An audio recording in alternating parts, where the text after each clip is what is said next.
কেমন আছো তোমরা সবাই? আশা করছি খুব ভালো আছো। তো ছোট একটা ভিডিওর মাধ্যমে তোমাদেরকে একটা মেসেজ দিতে চাই। তো হয়তো তোমাদের প্রেশার কুকারটা খারাপ হওয়ার থেকে বেঁচে যাবে।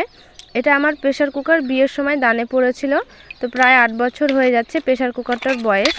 তারপরে আমি কিন্তু এই প্রেশার কুকারটা কিন্তু গ্যাসের মধ্যে ব্যবহার করতাম। তারপরে অনেক দিন যাবত আর কি গ্যাস ভরানো হতো না বা রান্না করা হতো কিন্তু উনুনের মধ্যেই। তারপরে মাঝে মধ্যে আমি উনুনের মধ্যে এই প্রেশার কুকারটাকে ব্যবহার করেছি। তো যাই হোক, প্রেশার কুকারটা যখন আমরা উনুনের মধ্যে ব্যবহার করি, প্রেশার কুকারের চারিদিক থেকে কিন্তু আগুনের আঁচটা লাগে। সেই জন্য আর কি প্রেশার কুকারের যে ঢাকনার উপরে কালো একটা প্লাস্টিকের রাবার থাকে কি না, সেই রাবারটা আস্তে আস্তে গলে গেছে। তারপরে প্রায় মাঝে মধ্যে আর কি প্রেশার কুকারটা সিটি দিত না বা বাইরে গ্যাসটা বেরিয়ে চলে আসতো, গ্যাসটাকে ধরে রাখতে পারতো না ভিতরে।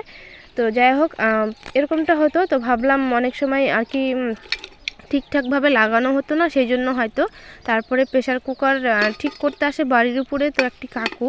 তো প্রেশার কুকার, তোমার বালতি আরও অন্যান্য সিলভারের জিনিস ঠিক করতে আসেন। তো আমি বললাম যে কাকু দেখেন, আমার প্রেশার কুকারটা কিন্তু সিটি দেয় না। তারপরে আমার প্রেশার কুকারটা দেখে বলেন যে আমি প্রেশার কুকারটাকে আর কি উনুনের মধ্যে ব্যবহার করেছি। তারপরে আমি বললাম হ্যাঁ, আমি উনুনের মধ্যে ব্যবহার করেছি, সেই জন্যই আর কি খারাপ হয়ে গেছে রাবারটা। উনুনের মধ্যে আর কি রান্না করতে করতে রাবারগুলো আর কি চারিদিক থেকে আঁচ পেতে পেতে গলে গলে একদম নরম হয়ে গেছে। নরম হয়ে যাওয়ার ফলে সেটা কিন্তু আর কি খারাপ হয়ে গেছে। তারপরে দেখানোর পরে বলছে এটা ঠিক হবে না, আবার অনেক সময় সিটিও দেয় না। তো বলছে এভাবে কিন্তু রান্না করলে ওটা কিন্তু একটা রিস্কের ব্যাপার হয়ে যায়।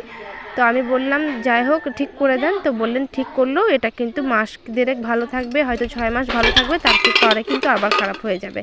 তারপরে আমি আর ঠিক করলাম না, থাক এভাবেই ব্যবহার করি। তারপরে অনেক দিন ধরে রাখা ছিল, তারপরে এবার আমি মেজে টেজে পরিষ্কার করে নিলাম। তো যেহেতু এখন গ্যাসে রান্না করছি, তো আমি যেহেতু ঢাকনাটা ঢেকে আর কি ডাল টাল সেদ্ধ করতে পারবো না, তো যাই হোক এমনি অন্যান্য জিনিস ঢাকনা ছাড়া ব্যবহার করতে পারবো। তো যেহেতু জিনিসটা পড়েছিল, সেই জন্য আর কি নোংরা হয়ে যাচ্ছে দিন দিন, সেই জন্য আর কি পরিষ্কার টরিষ্কার করে ভাবলাম এটা ব্যবহার করি।